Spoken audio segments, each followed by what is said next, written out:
ಒಂದು ಮೊಟ್ಟೆಯ ಕಥೆಯ ಮೂಲಕ ನಮ್ಮ ಕನ್ನಡ ಚಿತ್ರರಂಗದಲ್ಲಿ ಮನೆ ಮಾತಾಗಿದ್ದಂತ ರಾಜ್ಬಿ ಶೆಟ್ಟಿ ಸರ್ ನಮ್ಮ ಜೊತೆಗಿದ್ದಾರೆ. ಅವರ ನೆಕ್ಸ್ಟ್ ಮೂವಿ ಅಪ್ಡೇಟ್ ಕೇಳೋಣ ಬನ್ನಿ. ಸರ್ ನಮಸ್ತೆ, ಹೇಗಿದ್ದೀರಾ? ನಾನು ಸೂಪರು. ಸರ್ ಸಿನಿಮಾ ಬಗ್ಗೆ ಈಗ ಸೂ ಫ್ರಮ್ ಸೋ ಅಂದ್ರೆ ಏನು? ಸೂ ಫ್ರಮ್ ಸೋ ಅಂದ್ರೆ ಟ್ರೈಲರ್ ನೋಡಿದ್ರೆ ಗೊತ್ತಾಗುತ್ತೆ. ಒಂದು ಪಾತ್ರದ ಹೆಸರು ಸುಲೋಚನಾ ಫ್ರಮ್ ಸೋಮೇಶ್ವರ ಅನ್ನೋದು ಆ ಪಾತ್ರದ ಹೆಸರು. ಆ ಪಾತ್ರ ಈ ಸಿನಿಮಾದಲ್ಲಿ ತುಂಬಾ ಒಂದು ಇಂಪಾರ್ಟೆಂಟ್ ರೋಲ್ ಪ್ಲೇ ಮಾಡುತ್ತೆ. ಅದರಿಂದಾಗಿ ಆ ಪಾತ್ರದ ಸುತ್ತ ಈ ಕಥೆ ನಡೆಯುತ್ತೆ. ಅದರಿಂದಾಗಿ ಸೂ ಫ್ರಮ್ ಸೋ. ಓಕೆ, ಈಗ ಸೋಮೇಶ್ವರ ಪ್ಲೇಸ್ ಬಗ್ಗೆ ಹೇಳಿದ್ರೆ ನೀವು, ದೇವಸ್ಥಾನ ಅಂದ್ರೆ ಇದು ಡಿವೈನ್ಗೆ ಏನಾದ್ರು ಕನೆಕ್ಟ್ ಆಗುತ್ತಾ? ಇಲ್ಲ ಆತರ ಏನಿಲ್ಲ. ಸೋಮೇಶ್ವರ ಅಂದ್ರೆ ಒಂದು ಜಾಗ ಕೂಡ. ಅದು ಯಾವುದೋ ಒಂದು ಕಾರಣದಿಂದ ಆ ಜಾಗ ಮತ್ತೆ ಅಲ್ಲಿರುವಂತ ಒಂದು ಹೆಸರು ಅಲ್ಲೇನೋ ಒಂದು ಕನೆಕ್ಷನ್ ಬರುತ್ತೆ. ಅದು ಏನ್ ಕನೆಕ್ಷನ್ ಅಂತ ಸಿನಿಮಾದಲ್ಲಿ ಗೊತ್ತಾಗುತ್ತೆ. ಇವಾಗ ಸಾಂಗ್ ನೋಡಿದ್ವಿ, ಅದು ಊರ್ ಕಡೆ ಮದುವೆ ಮನೆಯಲ್ಲಿ ಎಣ್ಣೆ ಪಾರ್ಟಿ ಸಾಂಗ್ ಇದ್ದಂಗೆ ಇತ್ತು. ಬಟ್ ರೊಮ್ಯಾಂಟಿಕ್ ಸಾಂಗ್ ಆ ರೀತಿದೇನು ನಮ್ಗೆ ನೀವು ತೋರಿಸ್ಲಿಲ್ಲ. ಆ ರೀತಿದು ಎಕ್ಸ್ಪೆಕ್ಟ್ ಮಾಡಬಹುದಾ ಈ ಸಿನಿಮಾದಲ್ಲಿ? ಬಿಕಾಸ್ ಇದು ಕಾಮಿಡಿ ಝೋನರ್ ಆಗಿರೋದ್ರಿಂದ ಆ ರೀತಿದೇನಾದ್ರೂ ಉಂಟಾ ಅಂತ. ಆ ತರದ ಸಾಂಗ್ ಗಳನ್ನು ಕೂಡ ಎಕ್ಸ್ಪೆಕ್ಟ್ ಮಾಡಬಹುದು. ಅಂದ್ರೆ ಒಂದು ರೊಮ್ಯಾಂಟಿಕ್ ನಂಬರ್ ಇರ್ಬೋದು, ಕಾಮಿಡಿ ಸಾಂಗ್ ಗಳಿರ್ಬೋದು. ಒಟ್ಟು 6 ಹಾಡಿದೆ, ಒಳ್ಳೊಳ್ಳೆ ಹಾಡುಗಳಿದೆ. ಅಂದ್ರೆ ಬೇರೆ ಬೇರೆ ತರದ ಒಳ್ಳೊಳ್ಳೆ ಹಾಡುಗಳಿದೆ. ಸುಮ್ಮನೆ ತುಂಬಾ ಒಳ್ಳೆ ಕೆಲಸ ಮಾಡಿದೆ ಮ್ಯೂಸಿಕ್ ಡೈರೆಕ್ಟರ್ ಆಗಿ. ಒಬ್ಬ ಚಿಕ್ಕ ಹುಡುಗ ಇಷ್ಟು ಒಳ್ಳೆ ಕೆಲಸ ಮಾಡಿದ್ರು ಬಹಳ ಖುಷಿ ಕೊಡುತ್ತೆ. ಬಟ್ ಈ ಸಿನಿಮಾ ಒಂದು ಮ್ಯೂಸಿಕಲ್ ಆಗಿ ನಿಮ್ಮನ್ನ ಎಂಗೇಜ್ ಮಾಡುತ್ತೆ ಥಿಯೇಟರ್ ಅಲ್ಲಿ. ಅಂದ್ರೆ ನನಗೆ ರೊಮ್ಯಾಂಟಿಕ್ ಸಾಂಗ್ ಕೇಳಿದ್ರಲ್ವಾ, ಆ ಸಾಂಗ್ ನನಗೆ ಮಿಕ್ಸಿಂಗ್ ಅಲ್ಲಿ ಹೋದಾಗ ಆ ಸಾಂಗ್ ಕೇಳ್ಬೇಕಾದ್ರೆ ಖುಷಿ ಆಯ್ತು, ತುಂಬಾ ಥ್ರಿಲ್ ಆಯ್ತು. ಅದರಲ್ಲಿ ಪರ್ಫಾರ್ಮ್ ಮಾಡಿರುವಂತಹ ಜೋಡಿ ಕೂಡ ತುಂಬಾ ಚೆನ್ನಾಗಿ ಮಾಡಿದ್ದಾರೆ. ಯಾರು ಅಂತ ಸರ್, ಇವಾಗ ನೀವು ಡೈರೆಕ್ಷನ್ ಮಾಡ್ತೀರಾ ಅಂಡ್ ಆಕ್ಟ್ ಮಾಡ್ತೀರಾ, ಇವಾಗ ಪ್ರೊಡ್ಯೂಸ್ ಮಾಡಿದೀರಾ. ಸೊ ಅದು ಎಕ್ಸ್ಪೀರಿಯನ್ಸ್ ಹೇಗಿತ್ತು? ಅಂಡ್ ಮುಂಚೆನೂ ಕೂಡ ಪ್ರೊಡ್ಯೂಸ್ ಮಾಡಿದೀರಾ ನೀವು. ಸೊ ಹೇಗಿತ್ತು? ಇದ್ರಲ್ಲಿ ಆಕ್ಟ್ ಮಾಡದೇನೆ ಪ್ರೊಡ್ಯೂಸ್ ಮಾಡಿದೀರಾ. ಸೊ ಎಕ್ಸ್ಪೀರಿಯನ್ಸ್ ಹೇಗಿತ್ತು? ಮತ್ತೆ ಪ್ರೊಡ್ಯೂಸ್ ಮಾಡಬಹುದು ಅನ್ನೋ ತರ ಹೋಪ್ ಇದೆಯಾ? ಇದೆ. ಅಂದ್ರೆ ದುಡ್ಡು ಹಿಂದೆ ಬಂದ್ರೆ ಖಂಡಿತ ಇದೆ. ದುಡ್ಡು ಹಿಂದೆ ಬಂದ್ರೆ ಯಾವ ತರ ಅಂದ್ರೆ ನಾವೆಲ್ಲ ನೆಕ್ ಟು ನೆಕ್ ಅಲ್ಲೇ ನಾವು ಸಿನಿಮಾ ಮಾಡಿರ್ತೀವಿ. ನಾವೇನು ದುಡ್ಡಿದ್ದ ಕಾರಣದಿಂದ ಸಿನಿಮಾ ಮಾಡಿಲ್ಲ, ಹುಚ್ಚಿದ್ದ ಕಾರಣದಿಂದಾಗಿ ದುಡ್ಡು ತಂದು ಸಿನಿಮಾ ಮಾಡಿರ್ತೀವಿ. ಬಟ್ ಆದರೆ ಅದು ರಿಕವರ್ ಆಗೋದಕ್ಕೆ ಎಷ್ಟೊಳ್ಳೆ ಸಿನಿಮಾ ಮಾಡಬೇಕು ಅಷ್ಟೊಳ್ಳೆ ಸಿನಿಮಾ ಅಂತೂ ಈ ಸಿನಿಮಾದಲ್ಲಿ ನಾವು ಮಾಡಿದೀವಿ. ಅದರಿಂದಾಗಿ ಅಷ್ಟೇ ದುಡ್ಡು ಬಂದ್ರು ಕೂಡ, ಜಾಸ್ತಿ ಅಲ್ಲ, ನಾವ್ ಎಷ್ಟು ಹಾಕಿದೀವಿ ಅಷ್ಟೇ ದುಡ್ಡು ಬಂದ್ರು ಕೂಡ ನೆಕ್ಸ್ಟ್ ನಾವು ನಮ್ಮ ಮತ್ತೆ ಮುಂದಿನ ಹುಚ್ಚಿಗೆ ಖಂಡಿತ ಕೈ ಹಾಕ್ತೀವಿ. ಅಂಡ್ ಸಿನಿಮಾ ಯಾವತ್ತೂ ಭಯ ಪಡಿಸಿಲ್ಲ. ಸಿನಿಮಾ ತೃಪ್ತಿ ಕೊಟ್ಟಿದೆ. ಎಲ್ಲೋ ಒಂದು ಕಡೆ ಒಂದು ಫೇಲ್ಯೂರ್ ಇಂದಾಗಿ ನಾನು ಭಯ ಪಡ್ಬೇಕು ಅಂತಿಲ್ಲ. ಸಾಕಷ್ಟು ಸಕ್ಸಸ್ ಗಳನ್ನ ಎಂಜಾಯ್ ಮಾಡಿದೀನಿ. ಜನ ಅದನ್ನ ಕೊಟ್ಟಿದ್ದಾರೆ. ಬಟ್ ಆ ಎಕ್ಸ್ಪೆರಿಮೆಂಟೇಷನ್ ಅದ್ ನಿಲ್ಬಾರ್ದು. ಜನಗಳನ್ನ ಥಿಯೇಟರ್ಗೆ ಕರ್ಕೊಂಡ್ ಬರುವಂತ ಎಕ್ಸ್ಪೆರಿಮೆಂಟೇಷನ್ ಅದು ಸದಾ ಜಾರಿಯಲ್ಲಿ ಇರುತ್ತೆ. ಅದು ಈ ಸಿನಿಮಾದಲ್ಲಿ ಕೂಡ ಜಾರಿಯಲ್ಲಿದೆ.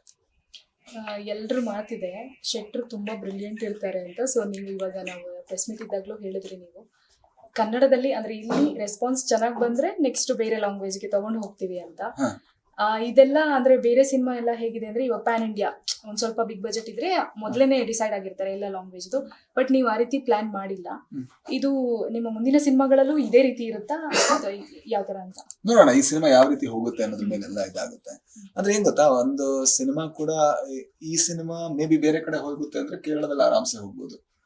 ಕ್ವಾಲಿಟಿ ಕಂಟೆಂಟ್ ಜೊತೆಗೆ ಕಲ್ಚರಲ್ ಸಿಮಿಲಾರಿಟೀಸ್. ಈಗ ಮಂಗಳೂರಲ್ಲೂ ಕೂಡ ಕೆಲವು ಕಲ್ಚರಲ್ ಅಲ್ಲಿ ಕೂಡ ಸ್ವಲ್ಪ ಸಿಮಿಲಾರಿಟಿ ಇರುತ್ತೆ.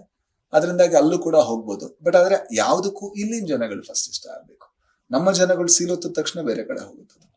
ಇಲ್ಲಿನ ಜನಗಳಿಗೆ ಇಷ್ಟ ಆಗಿಲ್ಲ ಅಂದ್ರೆ ಬೇರೆ ಕಡೆ ತಗೊಂಡೋಗಿ ಪ್ರಯೋಜನ ಇಲ್ಲ. ಹಾಗಾಗಿ ಮೊದಲ ಆಡಿಯನ್ಸ್ ಕನ್ನಡದ ಆಡಿಯನ್ಸ್. ಅವ್ರು ನೋಡಿ ಇಷ್ಟಪಟ್ಟರೆ ಬೇರೆ ಕಡೆ ಹೋಗುತ್ತೆ. ಇಷ್ಟಪಡ್ತಾರೆ ಅನ್ನೋ ನಂಬಿಕೆ ನೋಡೋಣ. ಒಂದು ಕ್ಯೂರಿಯಾಸಿಟಿ ಕ್ವಶನ್ ಇದು, ಆಲ್ಮೋಸ್ಟ್ ಎಲ್ಲರೂ ಕೇಳಿರುವಂತದ್ದು, ಎಲ್ಲರೂ ಎಕ್ಸ್ಪೆಕ್ಟ್ ಮಾಡ್ತಿರುವಂತದ್ದು. ರಾ ರೀ ರಾ ಕಾನ್ಸೆಪ್ಟ್ ಅಲ್ಲಿ ಸಿನಿಮಾ ಬರುತ್ತಾ?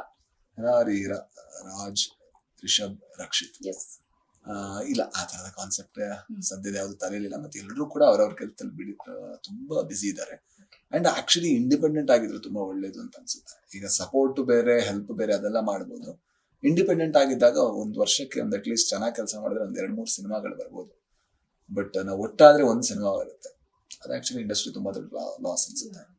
ಅದಕ್ಕಿಂತ ನಾನು ಒಂದು ಪ್ರೊಡ್ಯೂಸ್ ಮಾಡ್ಬೋದು, ಒಂದ್ರಲ್ಲಿ ಆಕ್ಟ್ ಮಾಡ್ಬೋದು, ಇನ್ನೊಂದು ಬರೀಬಹುದು, ನಾನು ಇಷ್ಟು ಮಾಡ್ತಾ ಇರ್ಬೋದು.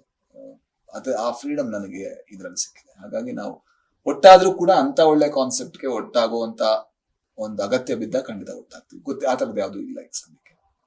ಕಾಂತಾರ ಭಾಗ 2 ಅಂದ್ರೆ ಅದು ಪಾರ್ಟ್ ಫಸ್ಟ್ ಅಂತ ಹೇಳಿದಾರೆ ನಮ್ಗೆ ರಿಷಬ್ ಸರ್. ಅದ್ರಲ್ಲಿ ನೀವೇನಾದ್ರೂ ಇದ್ದೀರಾ? ಇಲ್ಲ, ಅದ್ರಲ್ಲಿ ಇಲ್ಲ. ನಾನು ಎಲ್ಲಿಗೆ ಹೋಗ್ಲಿ, ನಂದೇ 1000 ಕೆಲ್ಸಗಳಿದ್ದಾಗ ಇಲ್ಲ. ಬಟ್ ರಿಷಬ್ ಅದನ್ನ ಚೆನ್ನಾಗಿ ಮಾಡ್ತಾ ಇದ್ದಾರೆ. ಅವರು ತುಂಬಾ ಚೆನ್ನಾಗಿ ಮಾಡಿ ಕನ್ನಡಕ್ಕೊಂದು ಒಳ್ಳೆ ಹೆಸರು ತಂದು ಕೊಡ್ತಾರೆ ನನ್ನ ನಂಬಿಕೆ. ಈಗ ಈ ಸಿನಿಮಾ ಬಗ್ಗೆನೇ ಏನಾದ್ರು ನೆಕ್ಸ್ಟ್ ಆಡಿಯನ್ಸ್ಗೆ ಹೇಳೋದಾದ್ರೆ? ಐ ಥಿಂಕ್ ಈ ಸಿನಿಮಾ ನಾವು ತಂಡವಾಗಿ ಸಮಗ್ರವಾಗಿ ಜೊತೆಗೆ ನಮ್ಮಿಂದ ಎಷ್ಟು ಸಾಧ್ಯನೋ ಅಷ್ಟು ಚೆನ್ನಾಗಿ ದುಡಿದಂತ ಸಿನಿಮಾ ಇದು. ಜೊತೆಗೆ JP ಅವರ ನಿರ್ದೇಶನ, JP ತುಮಿನಾಳ್ ಅವರ ನಿರ್ದೇಶನ, ಜೊತೆಗೆ ಶನಿಲ್ ಗೌತಮ್ ಮತ್ತೆ ಸಂಧ್ಯಾ ಅರಕೆರೆ ಅಂಡ್ ದೀಪಕ್ ರೈ ಪಾಣಾಜೆ ಇವರ performance, Sumedh K and Chandrasekharan ಇವರೆಲ್ಲರ ಒಂದು ಟೆಕ್ನಿಕಲ್ ಇನ್ಕ್ರೆಡಿಬಲ್ ಕೆಲಸದಿಂದ ಇದೊಂದು ಒಳ್ಳೆ ಸಿನಿಮಾ ಆಗಿ ಬಂದಿದೆ. ಒಬ್ಬ ಆಡಿಯನ್ಸ್ ಆಗಿ ನನಗೆ ನೋಡಿದಾಗ ಈ ಸಿನಿಮಾ ಕನ್ನಡಕ್ಕೆ ಒಂದು ಒಳ್ಳೆ ಸಿನಿಮಾ ಆಗುತ್ತೆ ಅನ್ನುವಂಥ ನಂಬಿಕೆ ನಂದು. ಸೊ ಅದೇ ನಂಬಿಕೆ ಇಂದ ನಿಮ್ ಮುಂದೆ ಈ ಸಿನಿಮಾನ ಜುಲೈ 25ಕ್ಕೆ ಇಡ್ತಾ ಇದ್ದೀನಿ. ಅಂಡ್ ಒಂದು ಮಾತಿದೆ ಏನಂದ್ರೆ, ಒಳ್ಳೆ ಸಿನಿಮಾ ಆದ್ರೂ ಕೂಡ ಕನ್ನಡ ಜನತೆ ನೋಡಲ್ಲ ಅಂತ. ನಾನು ಅದನ್ನ ಯಾವತ್ತೂ ನಂಬಲ್ಲ, ಮುಂದೆ ನಂಬೋದೂ ಇಲ್ಲ. ಸೊ ಈ ಸಿನಿಮಾದಲ್ಲಿ ನೀವು ಈ ಸಿನಿಮಾ ಏನಾದ್ರೂ ಒಳ್ಳೆ ಸಿನಿಮಾ ಅಂತ ಅನ್ಸಿದ್ರೆ ನೀವು ಸಪೋರ್ಟ್ ಮಾಡಿ ಅಂತ ಕೇಳ್ತೀನಿ. Okay, thank you sir. Thank you. ಇದಿಷ್ಟು ರಾಜ್ಬಿ ಶೆಟ್ಟಿ ಅವರ ಮಾತಾಗಿತ್ತು. ಕ್ಯಾಮ್ರಾ ಪರ್ಸನ್ ಮಾದೇಶ್ ಜೊತೆ ರಾಶಿಕಾ ಕರಾವಳಿ.